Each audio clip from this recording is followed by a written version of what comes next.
Hi there, and welcome to Lesson 8. So, in this lesson, what we're going to do is go over the instructions for the second writing project, which is your final major assignment for this course. We don't have an exam or anything like that at the end. Once you turn in the final draft of this paper project we're going to talk about in today's lecture, then you're all done with this course. So that's a few weeks out.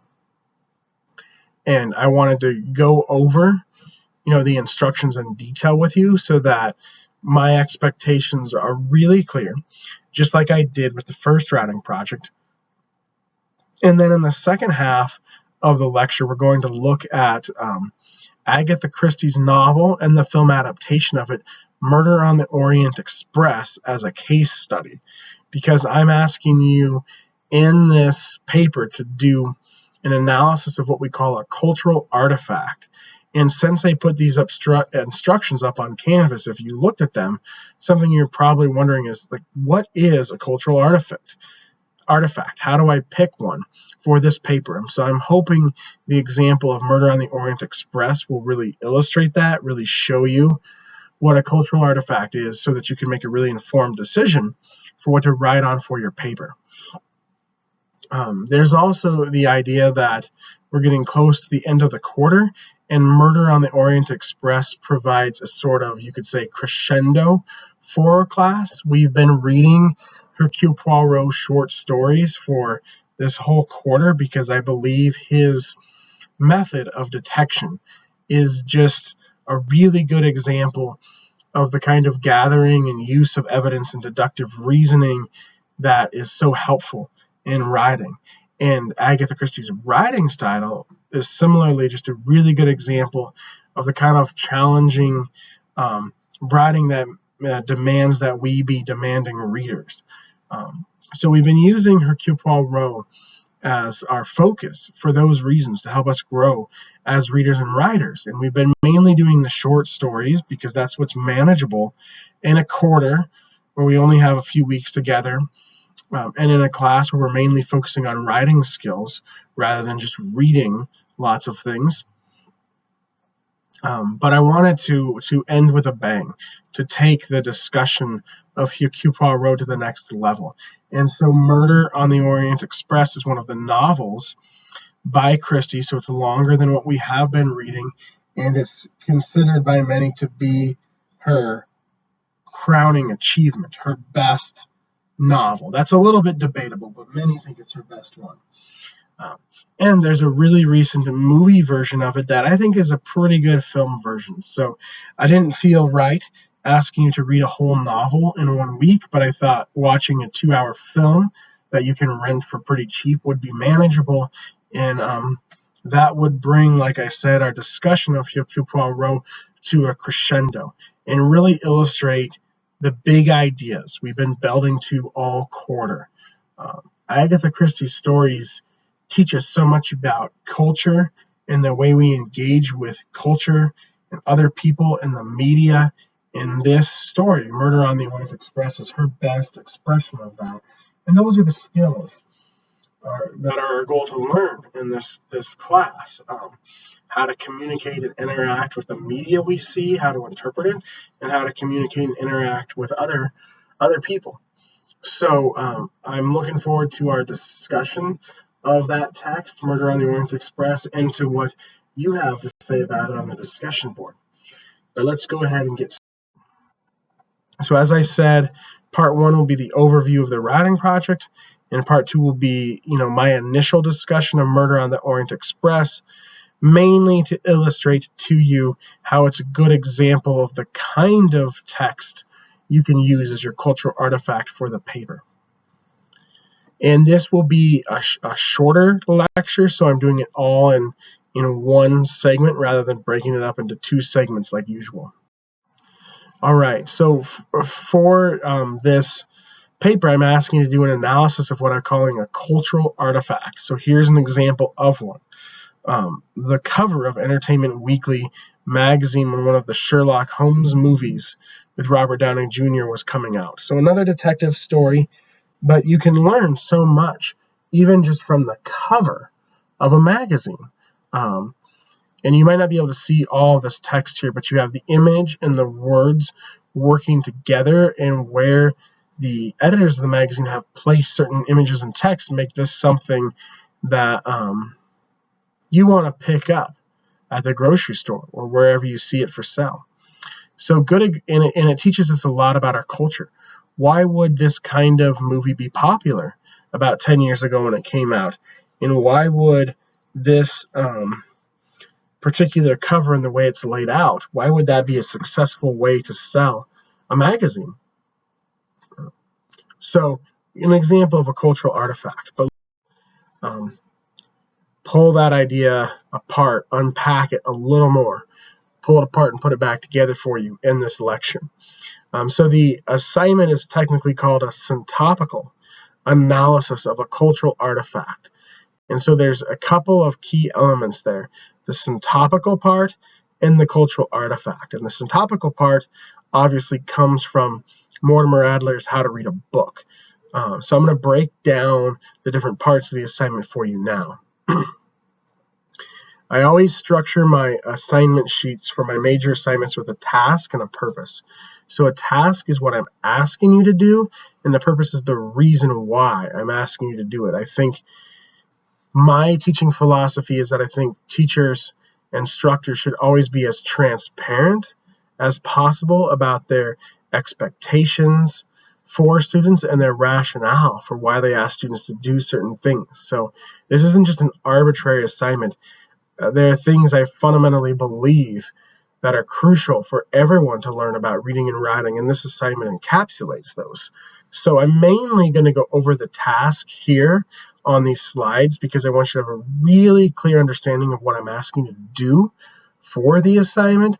But as we go, I'll allude to why I think this is such an important type of assignment for us to do. And I do have some statements on the assignment description on Canvas that address its purpose. But task, what am I asking you to do? Take a clear stance on an important real-world issue and analyze a cultural artifact of your choice as evidence to prove your argument. So if we break down this, there's a few things here. A clear stance means a thesis statement, an argument. We talked about what that was in lesson 4 or lesson 5, when we were going over writing project 1. So what is your stance? What is your argument about? A real world issue.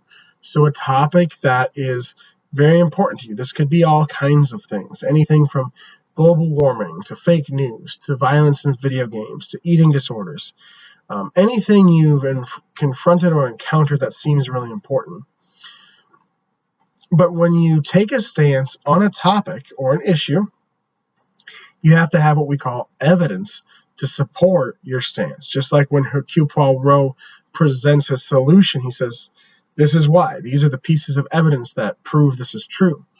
So what should your evidence be to support this issue? And that's where this paper takes on a unique dynamic, because there are lots of papers out there, lots of articles and books and book chapters out there on the subjects I just mentioned. But your evidence is the cultural artifact. That's where that part of the assignment comes into play. So by analyzing this text, analyzing this thing, you can give some evidence that proves your argument to your reader. So what is a cultural artifact? We're going to go over that in more detail, but it can be pretty much anything. A novel, a film, a show, a comic book, a video game, a social media site, a meme or a GIF, a short story like we've been reading, a painting, a poem, pretty much anything. If you have any questions about what you want to write on, please run those by me via email or my office hours or an arranged Zoom appointment. Happy to talk with you about your ideas. You might be asking, are there good and bad cultural artifacts? Yes, but it usually has to do with your purpose. So you have a purpose in writing this, a point you want to prove, your argument. And so what cultural artifact you choose is only going to be good or bad based on how well it supports you, helps you support that argument. And so we'll talk about why Murder on the Orient Express is a really good example of a cultural artifact. But again, you can choose almost anything as long as it's helpful to your purposes. And finally, the syntopical part comes into play here. I ask you to synthesize the arguments of several articles to show what people generally think about the topic and to illuminate how your argument adds something new to the discussion of this topic. That's a longish sentence, so over the next few slides, we're going to break that down. But essentially, you need to do some research for this paper. That's an element I'm adding to this paper that wasn't there on the first one. And your research provides background and context. It situates your argument. How are you saying something similar to, but different from other people who have written on the same subject? And in order to be able to show that to readers, you need to do some syntopical reading of the research, and then you need to do some syntopical writing about the research in your paper. So that's a quick summary of this other crucial aspect, the syntopical aspect of the paper.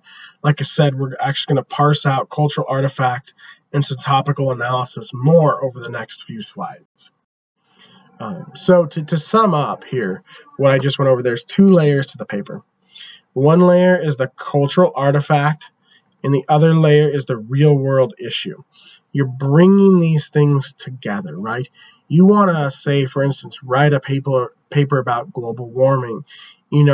Maybe a film or a video game that deals with, the effects of how we treat our environment would be a good text to analyze. For instance, the film Avatar by James Cameron from about 10 years ago seems to be a popular one when students are writing about the environment. So you're bringing these two things together. You're not just writing a paper about global warming or violence in video games or fake news or some other subject or eating disorders. You're writing about that topic, but you're using an artifact to prove your point. So those are the two layers. Now let's parse out, the real world issue. That's pretty clear. You can choose almost anything. There's some topics that are harder to write on than others. Writing on something like abortion or the death penalty, as important as those topics are, they're very difficult to write on because they've been around so long, so many people, pretty much everyone has already made up their mind about them. It can be hard to sway people who might be in the middle.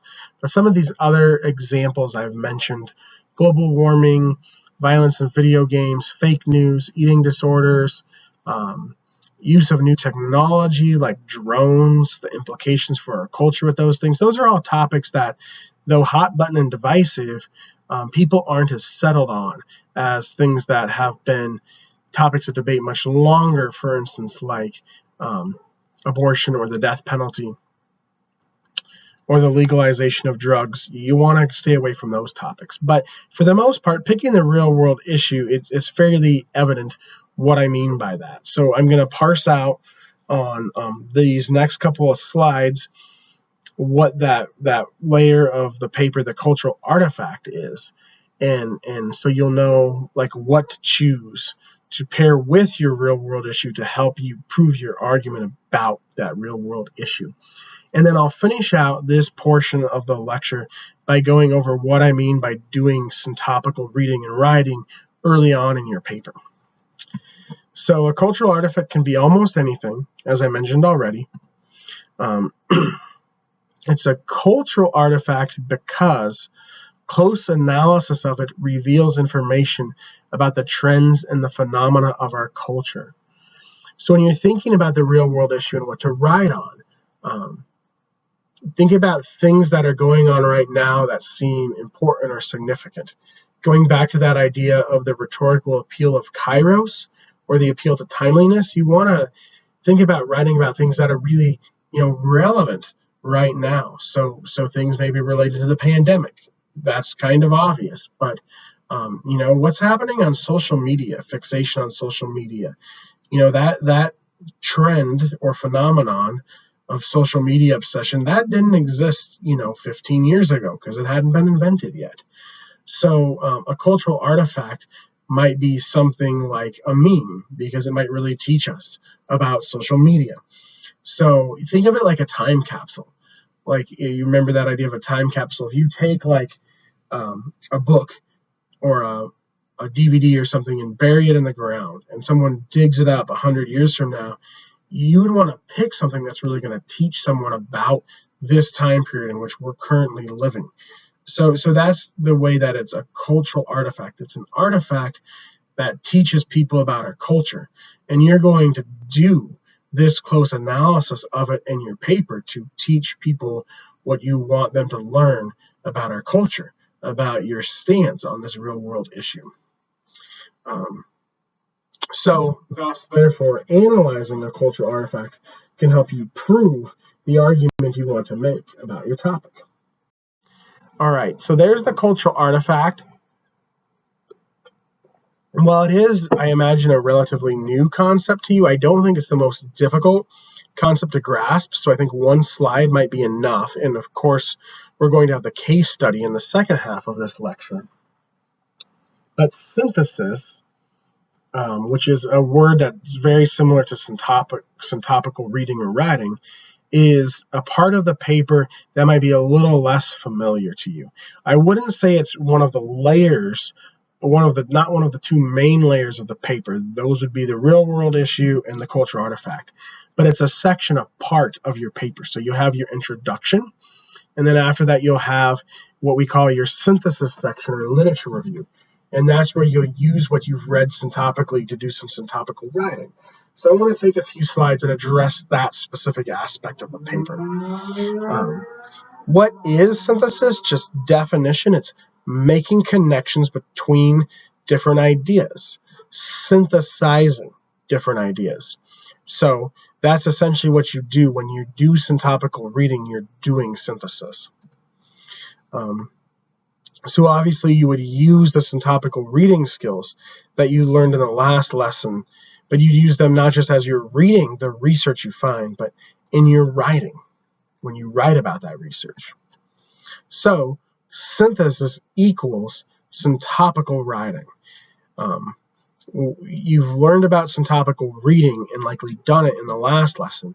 So when I say now you're doing synthesis, what I really mean is you're doing syntopical writing in this paper, which means you have to find 3 secondary sources. That's one of the requirements for this paper. So that means you're going to make connections between those 3 secondary sources. What are they saying to each other? Can you sum up their conversation in a few sentences? So a couple points of clarification here. The cultural artifact is not one of these sources. The cultural artifact is what we call a primary source.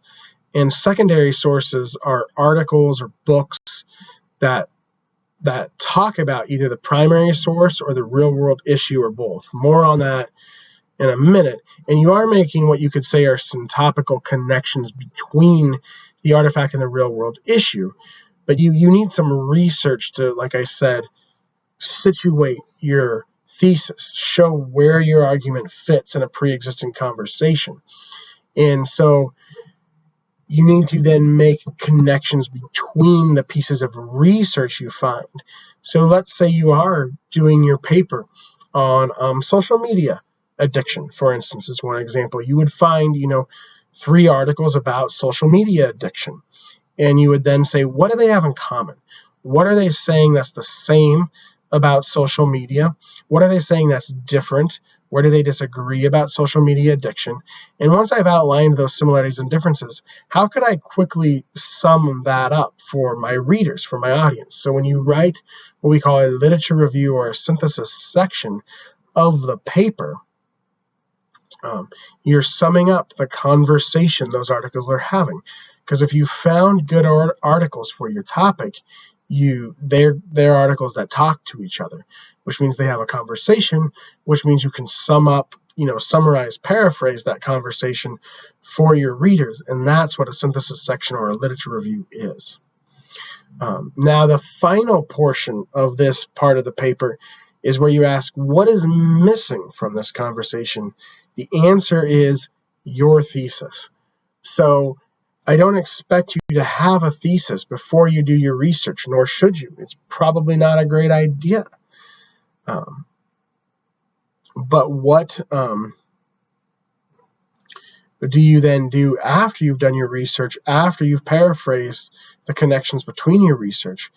You then enter into that conversation you've just summed up. So you want to have, in my rubric, I say a creative, unique, or original thesis. How do you do that? You look at what people have already said about the subject, and then you add something new to that conversation. A really good thing to think about here is an important distinction in writing. Because a lot of times I ask students, why do you think you do research? And they say, to back up what I'm saying. But that's not really true. If you're backing up what you're saying, you're just saying the same thing someone else has already said. And that's not really creative or original. So what research actually does is it shows the importance, the relevance of your topic. It shows what prior to the piece you're writing, people have thought about this. And most importantly, it shows how you are saying something new that other people have overlooked or not yet figured out this important point you're making. You're filling the gap in that conversation. Now, does that mean you have to disagree with what these sources say? It can mean that, but not necessarily.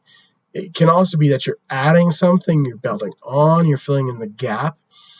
But finding things that disagree is not necessarily a bad approach for this.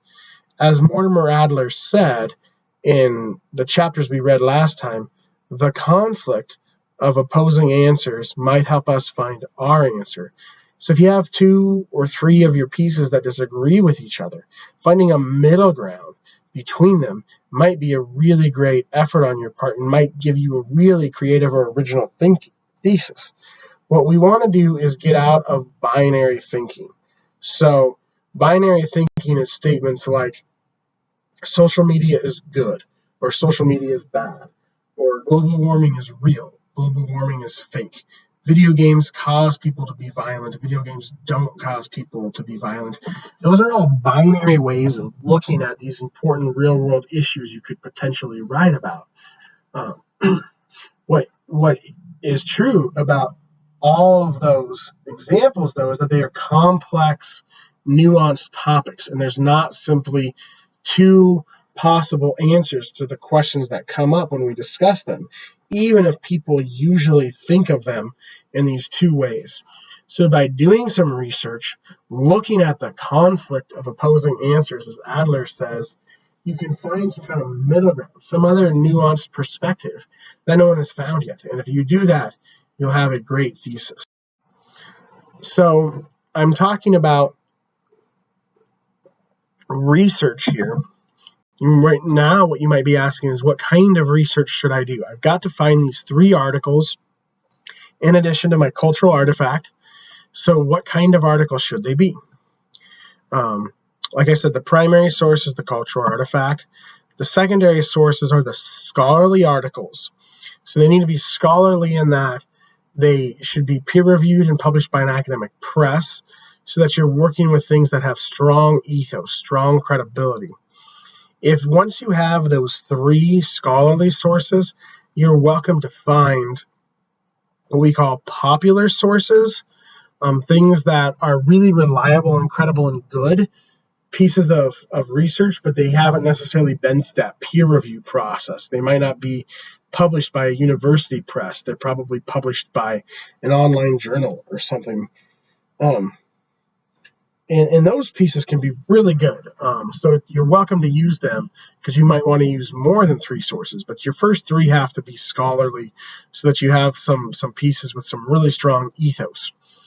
But you're thinking if it's scholarly, it might be hard to find. What if I'm, if I'm writing on something like really recent, like say the TV show on Disney Plus, WandaVision, or The Mandalorian? Is there going to be scholarly research on that?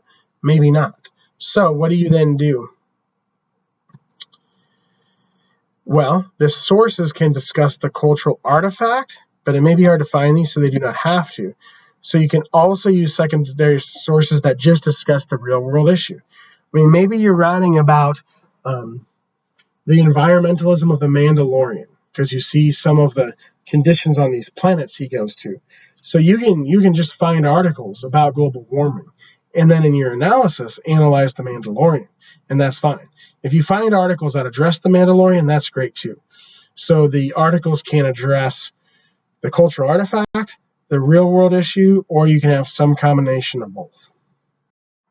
All right, so hopefully you have a better idea of cultural artifact and synthesis section now. Now I'm just going to go over like what should the paper look like. Like this is probably different than a paper you've written before. If you took English 101 at EWU last year, you may have written a very similar paper to this in English 101, but this has to be an entirely new paper. I want to note that. It says this on the assignment sheet on Canvas. You can't just use the same paper. It has to be a new paper, even though it's a similar style of paper. But if you didn't take EW or English 101 at EWU, or you took it in a different year, this kind of paper might be entirely new to you. And that's probably the case for most people in the class. So I want to give you some examples now of what it could and should look like. So use the cultural artifact to make your point about the topic. Here's an example thesis statement. Fill in the blank, cultural artifact shows, fill in the blank, your point about the real world issue. Fill in the blank. So the cultural artifact shows us this important thing about the real world issue. Here's a very crude example. The film Spider-Man Far From Home shows how persistent the problem of fake news is in our culture. Now, if I were actually doing this for the paper, I'd probably take time to flesh that out more. But that's a good example of these three layers. Spider-Man Far From Home is the first fill in the blank there. The cultural artifact. Fake news is the final fill in the blank. The real world issue, and that fake news is a problem, a persistent problem, a frequently bad thing is the stance. Because some people actually think fake news is a good thing. So it's definitely an argument, even if it's not the most polished argument. So I'm going to, as I continue to flesh out what the paper should look like over these last few slides of part one, I'm going to continue to use this thread of connecting Spider-Man Far From Home, which is a great movie if you haven't seen it, to this very important topic of fake news. So that's what the thesis could look like. What could the literature review or the synthesis section look like? The articles can be on your artifact, Spider-Man Far From Home, or fake news, or you can have a combination of both types of articles. We just talked about that.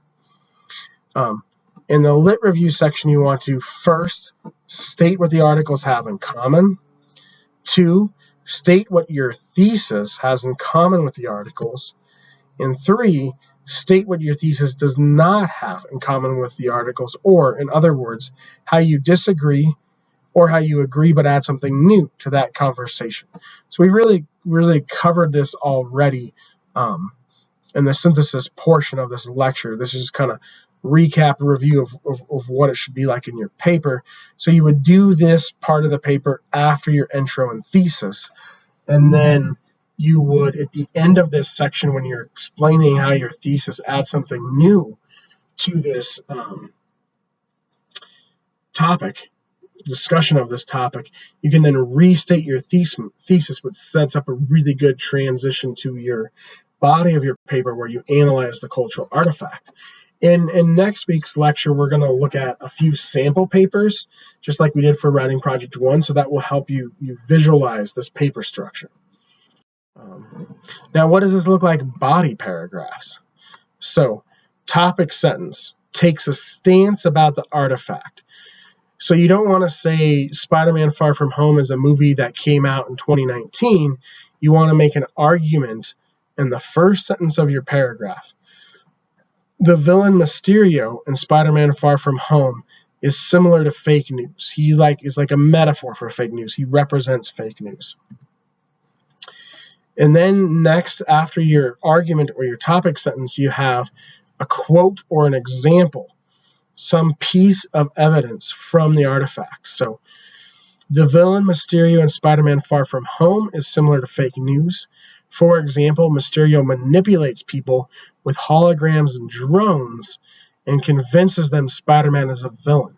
So he makes up fake things about Spider-Man to make Spider-Man look like the bad guy, and uses very convincing technology, holograms and drones, to make people believe these false things are true about Spider-Man. And then your analysis. So I've got to connect these two. I've got the thesis, or not the thesis, the topic sentence, the argument, and I've got the evidence from the text. If you just end right there, people are like, huh? Your reader's like, I don't see it. I don't see the connection. You've got to state that connection explicitly for readers. You can't just leave it to be assumed. So Mysterio causes people to doubt Spider-Man, showing the harmful effects of fake news, right? He ruins Spider-Man's reputation. That's not a good thing. That's problematic. And so this shows then, this example from the movie shows how, like I say in my thesis, fake news is bad. So you've got the introduction, the literature review, body paragraphs, so 3 or 4 body paragraphs like the one I just went over there with those few sentences, and then a conclusion. You would obviously want more polished sentences, and you'd want more sentences, especially more of those analytical sentences. You want to have at least 3 or 4 sentences explaining the connection between the argument and the example from the artifact. But here is what the whole paper would look like. So intro with thesis, which would be a fairly short paragraph. The literature review and synthesis section, that can be 1 to 2 longer paragraphs or pages. So, depending on your topic, depending on the kinds of sources you use, the length of the literature review or synthesis section can really vary. So, probably you need at least 1 long paragraph on it, but you might have 2 or 3 paragraphs, and that's fine. As long as it's not the majority of your paper. The analysis should be the majority of your paper. Whatever length you need for the synthesis section is fine. Then the majority of your paper is your analysis of the cultural artifact. So you should have at least 2 or more of those longer body paragraphs like I just demonstrated on the last slide. If you combine those 3 sentences on the last slide, that'd be a very short body paragraph. Like I said, it's kind of a quick, crude example. But if you went into much more detail, explaining, unpacking that argument about Mysterio, Spider-Man Far From Home, you'd have a good body paragraph. So at least 2 or more of those. This should be the longest part of the paper. Conclusion is always the shortest paragraph. Wrap it up, put a nice little bow on it. The goal is to make your readers a believer in your argument. You may not remember, but on the syllabus at the start of the course, I called this course, because whenever I teach English 201 or any class, I don't like to just do what is in the EW course catalog. I like to add a belt on that with my own ideas, really make the course my own, so that I'm achieving the goals and objectives EW has assigned in a way that really connects with students is my goal and shows the importance of these things. And so I call this class, the subtitle of it was Make Me a Believer, which is the title of an Imagine Dragons song from a few years ago. And I chose that because in the trailer for the recent movie version of Murder on the Orient Express, they're playing the song Make Me a Believer. Why are they playing that song in the trailer? Because that's what Hercule Poirot does at the end of the story. He says, here's the evidence. But remember, it's a theory. It's his opinion or his belief about who he believes is responsible for the crime. So when he gives his explanation, Poirot is making that audience of people into believers. That's your goal with this assignment, is you've got a topic. You've got to artifact, a text. So you've got some evidence. You've got to prove your argument with that evidence. So your goal is to make your readers into believers. I'm the reader, one of them. Make me a believer. So that's the assignment in a nutshell. What I'd like to do now is not spend too much more of your time, just about 10 minutes, going over Murder on the Orient Express, which, like I said, is the crescendo. Agatha Christie's magnum opus, her achievement, her crowning achievement. Why is it such a good example of a cultural artifact? That's the question we'll answer here. And hopefully it'll help you see what I mean and help lead you to thinking through what you want to write about. Now, you can write about Murder on the Orient Express, you can write about a Poirot short story, or you can write about anything else. I want this to be really open-ended. For the first paper, I basically made you write about a Hercule story that may not have been the most exciting thing. That was a chance for you to show me what you've learned. Here's a chance for you to teach me something new. So write on anything you want. That hopefully this case study, Murder on the Orient Express, will be a really good example that helps you figure out whatever it is you want to write about. And hopefully it will kind of bring our discussion of Hercule Poirot to its apex and help you see, why this is such an important character to study in this particular course. So, how is this a good Murder on the Orient Express a good example of a cultural artifact? Well, I asked you to do 2 readings. One was new to you, and it really gave you a lot of background and context on the real-life true crime murder case Agatha Christie based this novel on. And the other one was an article I had you read before because I thought reading it early in the quarter would really show you the significance and relevance of Hercule Poirot. But that article it's mainly about Murder on the Orient Express. That's that author's cultural artifact. And it's a really good example of the kind of analysis I'm looking for you to do. So I asked us to revisit it. In between these 2 articles, we'll see how Murder on the Orient Express is a good example of a cultural artifact. So a cultural artifact, remember, teaches us about the culture of the time. So here's a quote from the article on the connections between the Lindbergh case and Murder on the Orient Express. The servants' stories would have provided a rich load for the author's commentary on a favorite theme, the effect on the lives of the guiltless who, suspected of a sensational crime, are helplessly caught up in the inescapable juggernaut of that suspicion. The cases afford a forum for the author's commentary via her fiction on the terrible individual and social fallout from that kind of injustice. So with the real Lindbergh murder case, logical suspects would have been the servants who worked in the Lindbergh's home.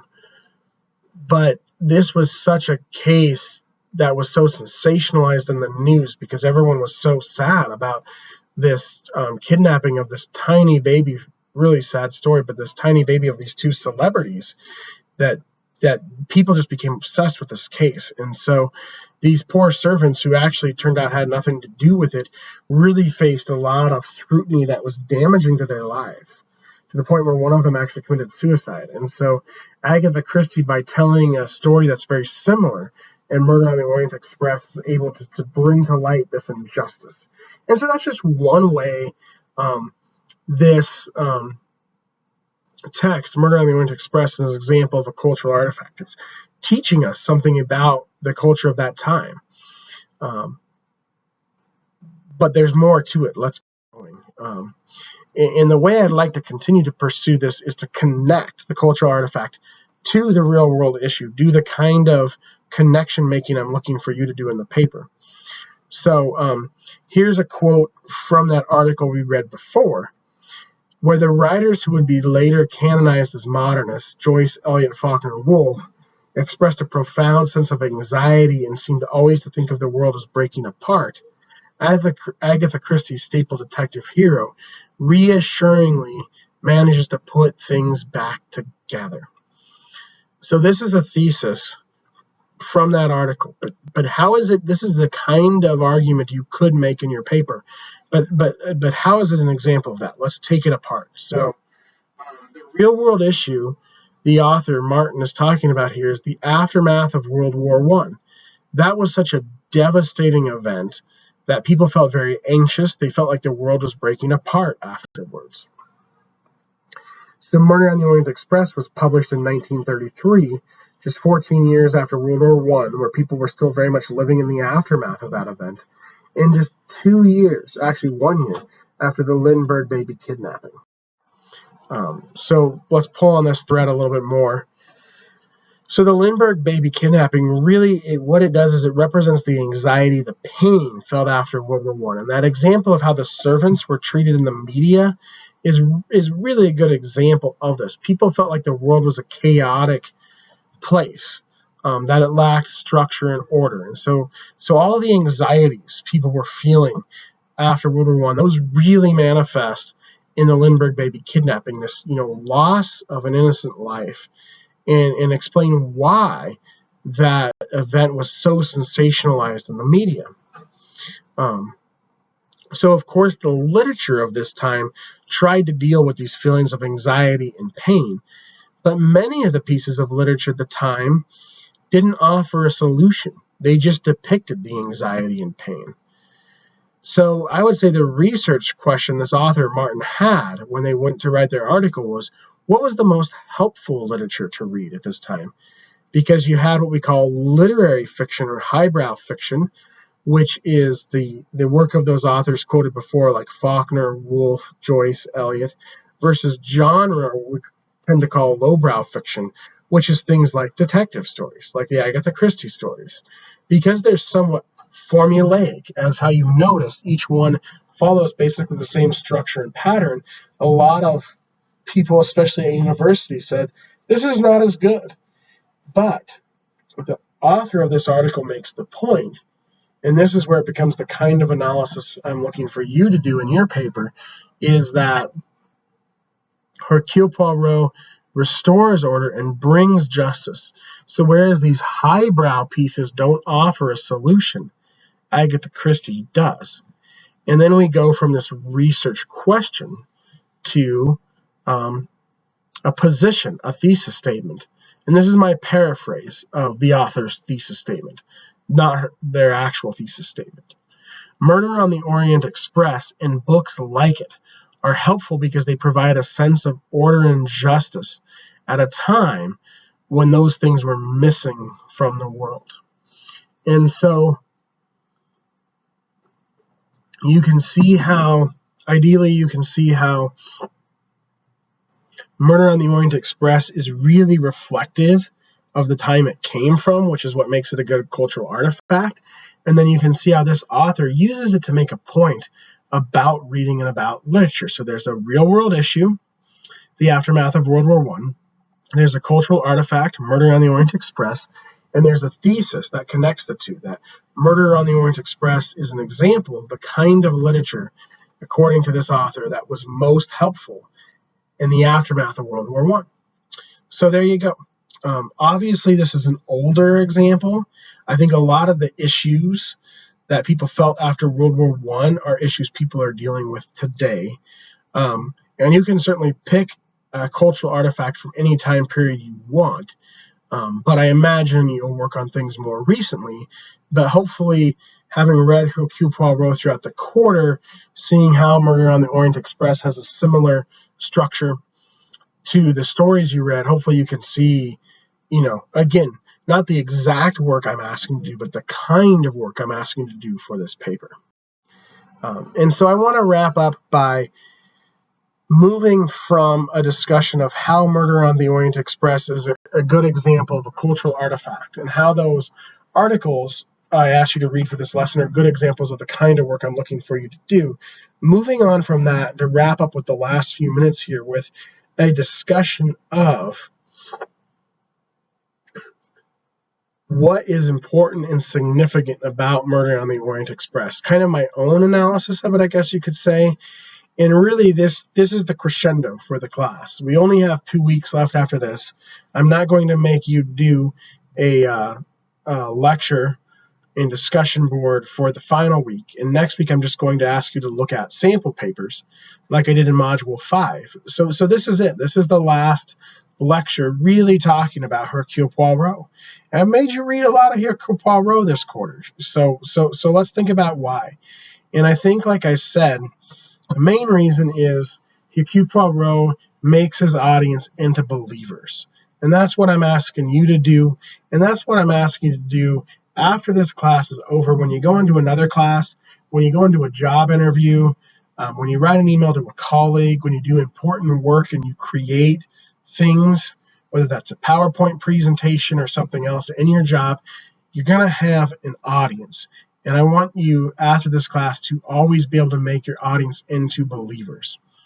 And so looking at how Hercule Poirot does that is important.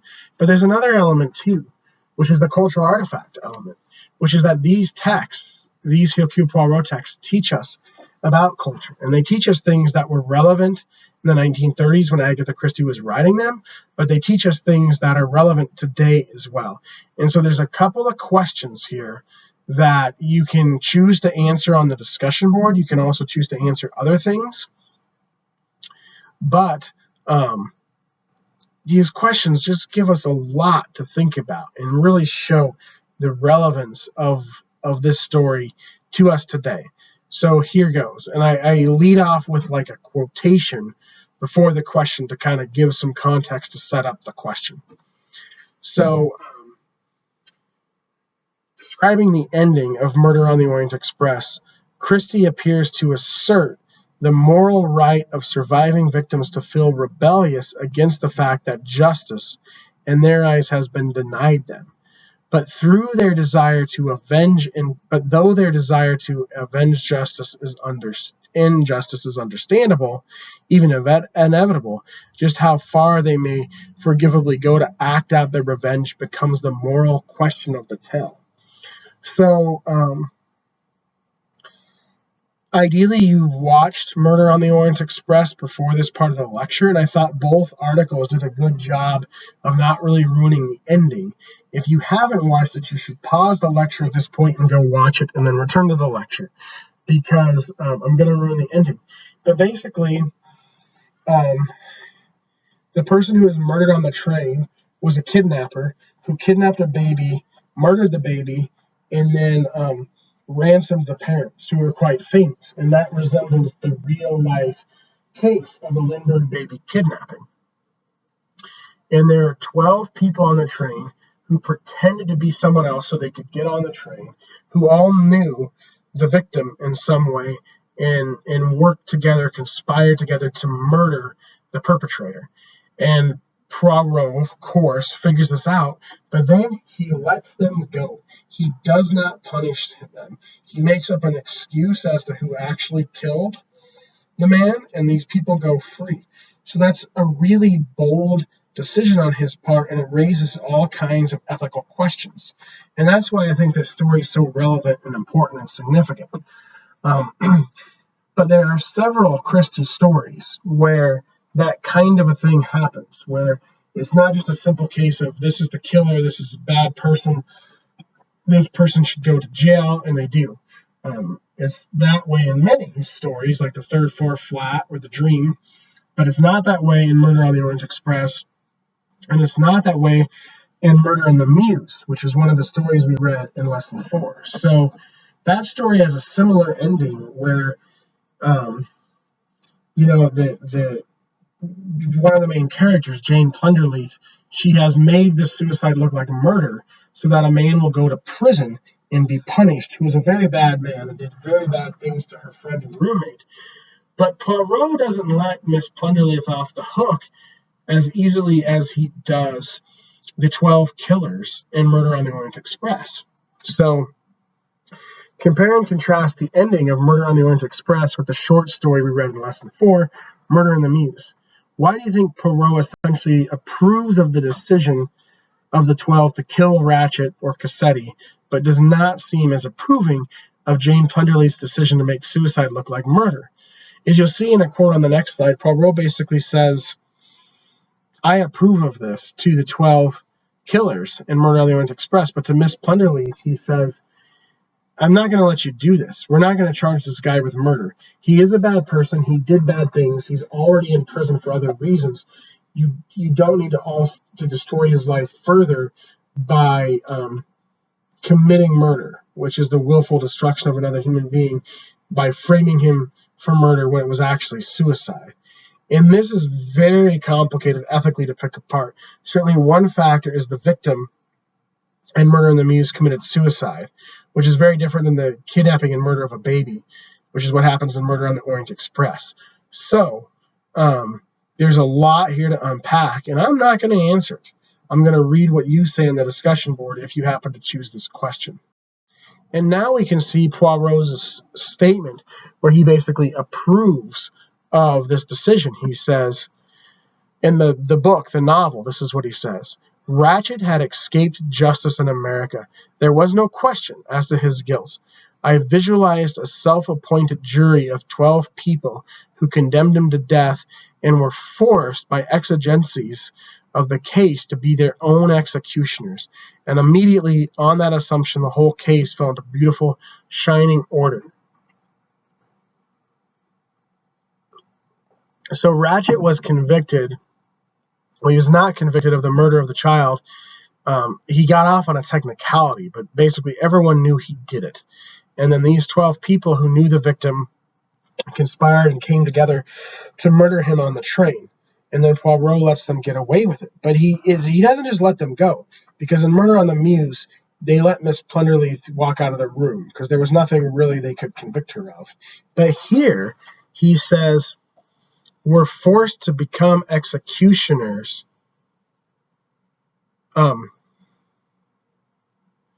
by exigencies of the case, which exigencies are like circumstances. Basically, this man had escaped justice and was not going to be executed, so someone needed to do the executing, and these people did it. And that's exigencies are like mitigating circumstances. And so Poirot basically says, you had good reason to do this, so I'm going to let you do it. And so in that sense, the ending is actually very different from Murder in the Muse. And comparing the two, I think, gives us a lot to think about. And the author of our article, Ann Powers, says the same thing. She says, beneath the surface of the story, so she means Murder on the Orient Express, beneath the surface of Murder on the Orient Express, Christie embeds challenging ethical questions within the tale's premises.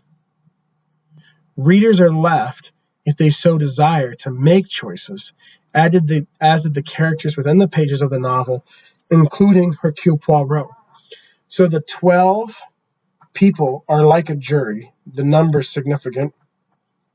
Now there's 12 of them. They chose to kill Ratchet, to take justice into their own hands. And Poirot, once he figured it out and could have reported them to the authorities, chose not to and lets them go.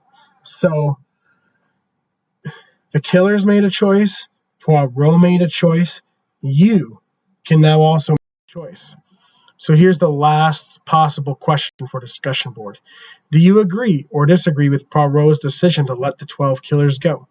What is your reasoning for this stance? Practice considering other points of view and responding to them. Explain the logic for both agreeing and disagreeing with Poirot's decision. Why do you think people with the opposing view hold that stance? How would you respond to them? So it's always good to think about opposing viewpoints. If you take a stance on a topic as you need to do in your paper, someone's going to disagree with you, or it's not really an argument. What is the viewpoint of the person who does disagree with you? I think it's always good to try to be empathetic to that position, but also to respond to that position. How would you, come back and respond? We'll say, this is a good point, but, and by responding, make your own argument stronger. This is such a divided issue at the end of Murder on the Orient Express. You can practice that here. Like Adler says, we often find our answers by looking at the conflict of opposing answers. So Poirot could let the people go or turn them in. Explain the rationale for each. What is the logic, the ethics behind letting them go? What are the logic and ethics behind turning them in? Which do you agree with? And if you're taking a side, then how would you respond to people who have the other position? So this is, I think, a really fruitful question to think through and answer, because it will be the kind of thinking you need to do in your paper to prove your argument. And it's just a really important question to think about. And that's what a cultural artifact does. It gives us great things to think about. And that's why I chose Hugh Poirot as our cultural artifact for this class.